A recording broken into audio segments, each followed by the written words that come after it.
नमस्कार दोस्तों, मेरे YouTube चैनल पर आप सभी का स्वागत है। आज की इस वीडियो में हम देखेंगे इको 2020 का ये न्यू मॉडल जो BS6 कंप्लेंट्स के साथ लॉन्च हुआ है। अब इस गाड़ी में साइड प्रोफाइल से कुछ इस तरह से दिखती है गाड़ी। बहुत ही बेसिक प्रोफाइल में कंपनी ने इसे बनाया है ताकि इसकी कॉस्टिंग कम आ सके और कस्टमर्स को ये बहुत ही कम कीमत पर अवेलेबल हो सके। और ये 5 सीटर AC वाला मॉडल है जिसमें आप पीछे रियर की तरफ 2 एक्स्ट्रा सीट लगाकर इसे 9 सीटर बना सकते हैं। तो इसमें टोटल 9 सीटर गाड़ी ये बन जाती है। उसके बाद आप इसे मल्टीपर्पज़ यूज़ कर सकते हैं। गाड़ी को कंपनी ने बहुत ही सिंपल डिज़ाइन बनाया है और इस गाड़ी के कंपैरिजन में मारुति सुजुकी इको के कंपैरिजन में दूसरी कोई गाड़ी अदर कंपनीज़ की नहीं आती हैं जो इस रेंज पे आपको मिल सके। इससे जो थोड़ी सस्ती आती है वो मारुति सुजुकी की ओमनी आती थी, उसे कंपनी ने अभी डिसकंटिन्यू कर दिया है और उसमें AC वगैरह का फैसिलिटी भी नहीं था। इस गाड़ी में आप देखें तो बहुत ही बेसिक डिज़ाइन, R13 के टायर्स लगे हुए हैं इसमें। और सामने की तरफ देखें तो हेडलाइट कुछ इस तरह से बहुत ही सिंपल है।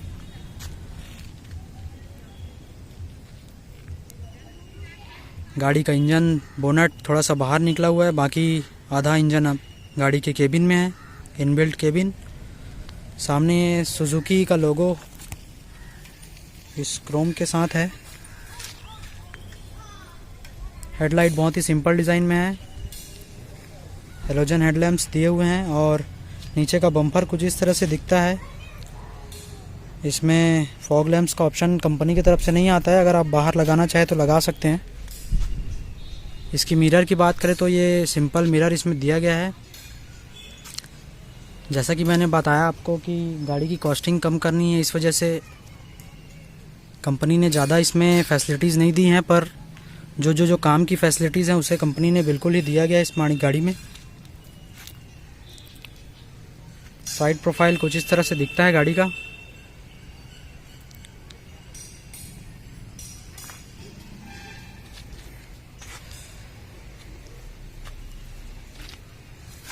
बीच वाला जो गेट है वो स्लाइडर ऑप्शन में है और आगे के जो 2 रो हैं उसके कांच अप डाउन होते हैं। पीछे का कांच को फिक्स किया गया है, ये ऊपर नीचे नहीं होता है। ये बोलेरो 7 सीटर की तरह फिक्स्ड है। पीछे टेल लाइट देखे तो इस तरह से लुक है, स्क्वायर शेप में इसका डिज़ाइन है। पीछे की कांच की बात करें तो सिंपल दिया गया है, वाइपर वगैरह का ऑप्शन इसमें नहीं दिया है। ऊपर में ब्रेक लाइट दी गई है, बीच में सुजुकी का लोगो और पीछे की डिक्की को खोलने के लिए ये लॉक ऑप्शन दिया गया है। पीछे सेंसर्स दिए गए हैं जो कि BS6 2020 के सभी गाड़ियों में कॉमन कर दिया गया है। पार्किंग सेंसर्स, जब आप पीछे गाड़ी रिवर्स कर रहे होते हैं तो कोई भी ऑब्जेक्ट अगर आती है तो ये सेंसर काम करती है और बीप का साउंड करती है। ये पीछे का जो प्रोटेक्टर है बम्पर, ये हमने 2000 रुपये में आफ्टर मार्केट परचेज़ करके लगवाया है। ये एमटेक का है ये, और बहुत सारी डिज़ाइंस इसमें आती हैं, अगर आप चाहें तो लगवा सकते हैं। अब व्हील कैप की बात करें तो व्हील कैप ये हमने कंपनी से लगवाया हुआ है। ये 1200 से 1300 रुपये कॉस्ट का है चारों व्हील के लिए। और बाहर भी आप लगवा सकते हैं दूसरी डिज़ाइनर्स फैंसी वाली, पर मैं सजेस्ट करूँगा ये कंपनी से जो आती है ये स्क्रैच बहुत ही आसानी से नहीं आती है इसमें, इस व्हील कैप में। और ये भले ही सिंपल डिज़ाइन है पर मुझे ये बहुत अच्छा लगा, इसलिए मैंने ये लगवाया है कंपनी से। ये मड फ्लैप आपको लग कर नहीं आता है, इसे आप 100 रुपये में लगवा सकते हैं कंपनी से। 1 पीस 2 पीस आपको 200 के अंदर आ जाएगा।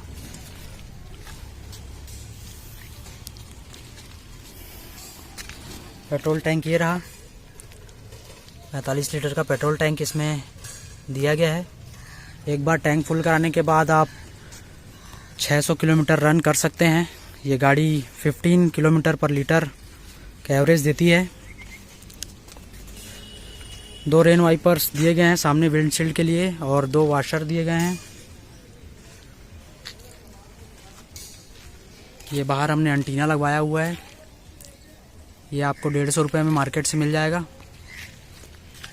अब चलते हैं केबिन के अंदर। इसमें सेंट्रल लॉक का ऑप्शन तो नहीं है, ये चाबी वाला लॉक दिया गया है।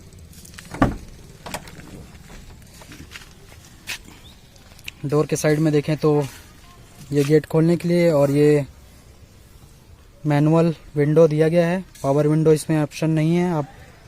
आप अगर मॉडिफाई करवाना चाहते हैं तो करवा सकते हैं। और ये रहा इसका स्टीयरिंग व्हील जिसमें एयरबैग दिया गया है 2020 के न्यू मॉडल की वजह से। और ये स्टीयरिंग व्हील बहुत ही अच्छा है। पुराना गाड़ी जो इको आती थी उसमें स्टीयरिंग व्हील नॉर्मल था और ये 3 स्पोक स्टीयरिंग व्हील है। उसमें 2 स्पोक स्टीयरिंग व्हील जो थोड़ा सिंपल डिज़ाइन था, जिसमें लोगो वगैरह भी नहीं था। अभी ये लोगो लग के आती है, इसके बाद ये थोड़ी अट्रैक्टिव लगती है। और गाड़ी का मीटर कंसोल कुछ इस तरह से दिखता है। इस गाड़ी को मैंने फ्री रोड पे जब मैंने इसे ड्राइव किया था तो ये 130 टॉप स्पीड जाती है। 130 के बाद ये गाड़ी थोड़ी अनकंट्रोल होने लग जाती है, तो इस वजह से आप इतनी स्पीड में तो ना चलाएं, लेकिन केयरफुली ड्राइव कर सकते हैं अगर फ्री रोड है तो। फ्यूल मीटर यहाँ पर दिया गया है, ट्रिप मीटर दिया गया है और ये कुछ इंडिकेशंस। इसमें आरपीएम मीटर तो नहीं है पर इंजन का ऑयल वगैरह का डिस्प्ले दिया हुआ है। बात करते हैं एसी की। सामने में 4 एसी वेंट्स दिए गए हैं। ये एसी का कंट्रोल जिसमें आप इसे कर सकते हैं। इसका एसी बहुत ही चिल्ड है और अच्छा पावर है एसी में। और ये ऑप्शंस दिए गए हैं आपको अलग अलग कंडीशंस में यूज़ करने के लिए। ये वाला आप जब चाहें, जब बारिश होती है तो इसे आप विंडशील्ड में फॉग ना जमने के लिए यूज़ कर सकते हैं। और ये कोल्ड और हीट का यहाँ पे दिया गया है। ये म्यूज़िक प्लेयर सोनी का है, 3500 का म्यूज़िक प्लेयर। नॉन ब्लूटूथ वाला लिया था हमने और इसे आप ब्लूटूथ वाला लेना चाहे तो 7000 रुपये कीमत तक में आपको सोनी का मिल जाएगा। दूसरी कंपनी का चाहे तो और सस्ते में मिल सकता है। इसे हमने ये ब्लूटूथ अडेप्टर लगा लिया है जिससे ये प्लेयर भी अब ब्लूटूथ के साथ प्ले हो सकता है। प्लेयर का रिमोट कुछ इस तरह से दिखता है। नीचे 12 वोल्ट का सॉकेट दिया गया है चार्जिंग करने के लिए। और ये चार्जर सोनी का है जिसे हमने 700 रुपये में ख़रीदा था। कंपनी वाला चार्जर लेने से आपको ये फ़ायदा है कि इसका लाइफ लॉन्ग रहता है और चार्ज का जो स्पीड रहता है वो अच्छा रहता है। एसी वेंट इस तरह से दिए गए हैं।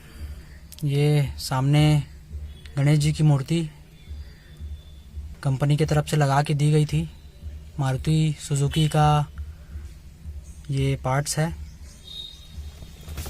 मिरर इस तरह से दिए गए हैं और ये केबिन लाइट, ये धूप ना आने के लिए इसे दिया जाता है, इसे आप यूज़ कर सकते हैं। और ये स्टीयरिंग व्हील हमने 200 रुपये का परचेस करके लगाया है, जो कि इस गाड़ी में पावर स्टीयरिंग नहीं आती है, तो इसे जब हम चलाते हैं तो हमें थोड़ी ग्रिप की ज़रूरत पड़ती है और हल्का सा फोर्स लगाना होता है स्टीयरिंग को मोड़ने के लिए।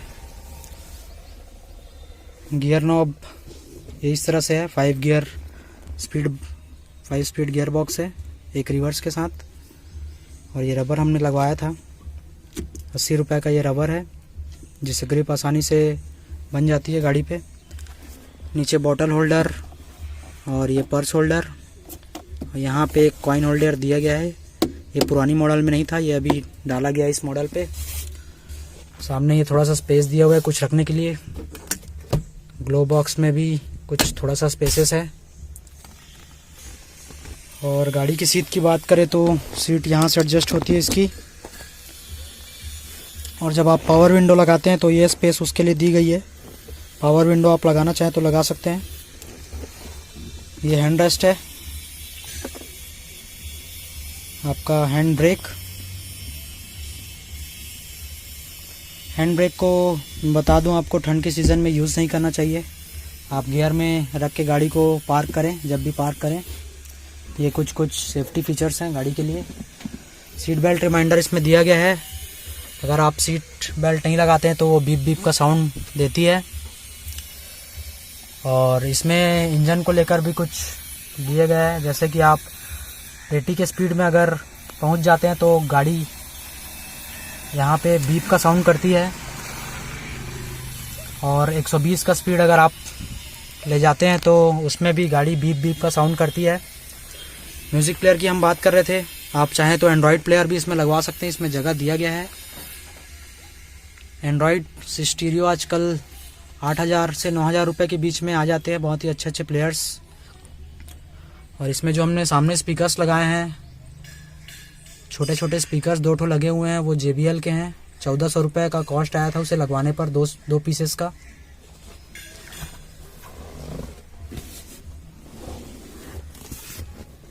और पीछे वाले गेट पे हमें 2 स्पीकर्स लगवाए हैं, वो है 2,500 रुपये कॉस्ट के, वो भी JBL के हैं।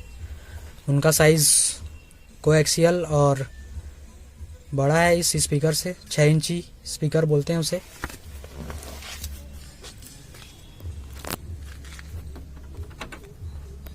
साइड वाले गेट को ओपन करके देखते हैं। स्लाइड होने से ये कुछ इस तरह सा, देखिए इसका लेग रूम इतना बड़ा है। ये सीट इतनी बड़ी है कि 3 लोग आसानी से बैठ सकते हैं।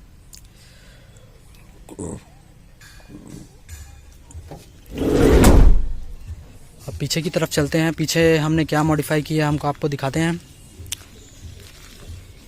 ये लॉक यहाँ से होता है, खोलने का स्पेस यहाँ से दिया हुआ है। और ये है 2 सीट, एमटेक कंपनी का सीट है, इसे हमने आफ्टर मार्केट लगवाया था। ये जो दोनों सीटें हैं ये कंपनी से लग के नहीं आती है। 5,000 रुपये इन दोनों का कॉस्ट है। इसे क्लैंप के थ्रू इस तरह से लगाया जाता है। जो कि ये गाड़ी 5 सीटर AC वाली मॉडल है, तो इसमें ये पीछे का सीट नहीं देता है। इसे आप फोल्ड भी कर सकते हैं जब आप इसे बूट स्पेस बनाना चाहें तो।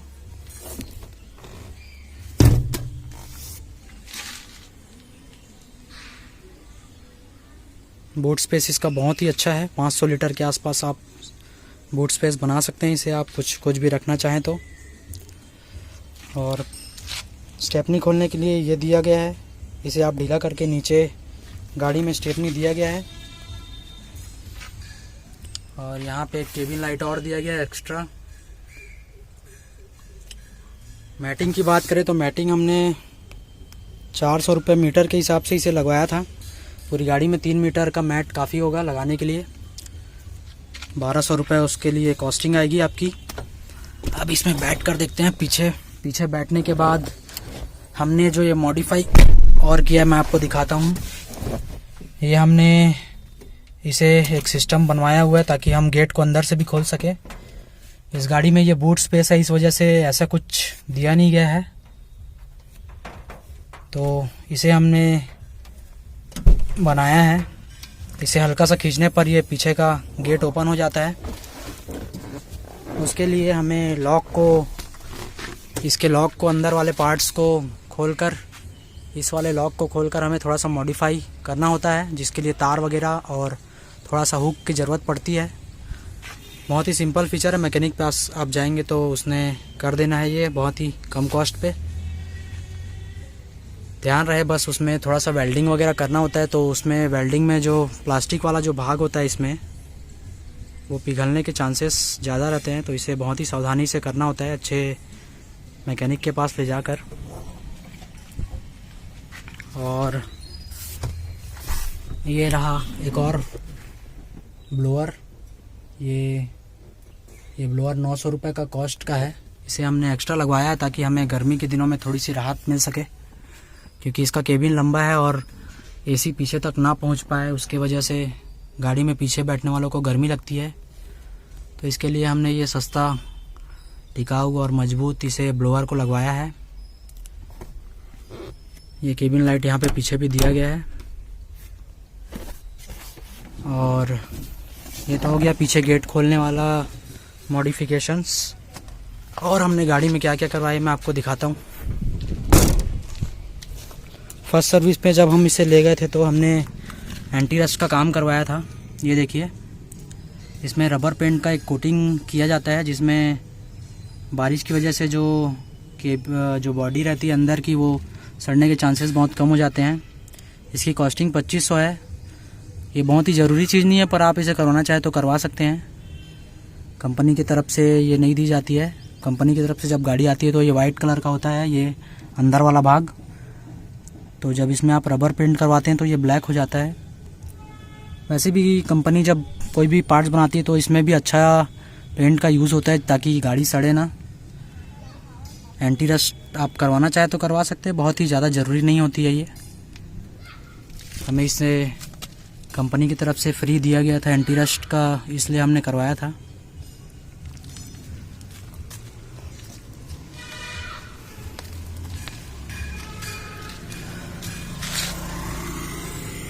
ये स्टिकर लगवाया हमने पेट्रोल का।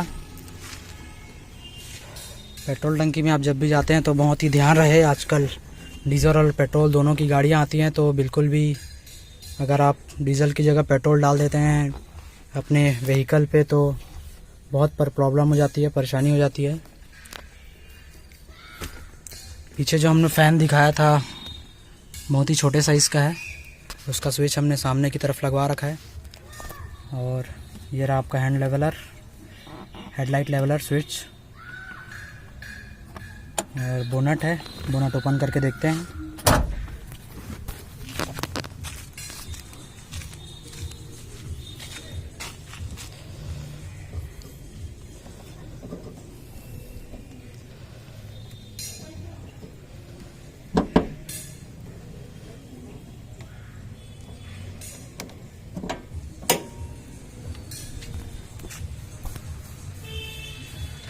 ये बोनट है, बोनट हमने ओपन किया। यहाँ पे विंडशील्ड वॉशर, जैक रखने का स्पेस यहाँ पे दिया गया है। ये यहाँ पे ब्रेक फ्लूइड दिया गया है। ये आपका कूलेंट है। और ये रहा ABS सिस्टम, इस गाड़ी में ABS सिस्टम दिया गया है। ये वाइपर का मोटर है। और यहाँ पे रेडिएटर दिया हुआ है सामने में। नीचे कुछ इस तरह से पार्ट्स हैं, बाकी इंजन तो केबिन के अंदर है इसका। ये रहा बोनट का भाग।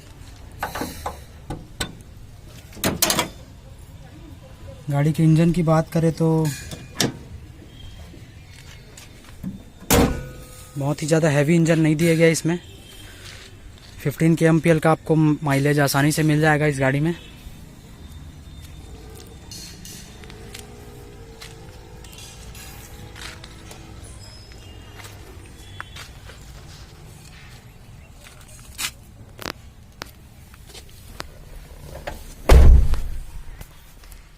बाकी इस गाड़ी में अभी तक मुझे कोई प्रॉब्लम तो आई नहीं है। बहुत ही अच्छी गाड़ी लगी मुझे। लो बजट में फैमिली व्हीकल आपको चाहिए तो इससे अच्छी गाड़ी अभी मार्केट में अवेलेबल नहीं है। इसका पिकअप भी अच्छा है और माइलेज भी अच्छा है। पीछे सीटिंग स्पेस क्या होता है, जब आप 9 सीटर के कैपेसिटी वाले गाड़ी पे जाते हैं तो आपको बोलेरो, टाटा सुमो और ये सब गाड़ियों को ख़रीदना पड़ता है। लेकिन इस गाड़ी में आप 9 सीटर आसानी से बैठा सकते हैं। थोड़ा सा एडजस्टेबल स्पेस रहता है, पर बहुत ही अच्छा है। ठीक है दोस्तों, धन्यवाद। ये हमने इको 2020 में ही ख़रीदी है। ये गाड़ी आप लेना चाहे तो ले सकते हैं, बहुत ही अच्छी गाड़ी है। ओके दोस्तों, मेरी ये वीडियो कैसी लगी ज़रूर बताएं। Thank you.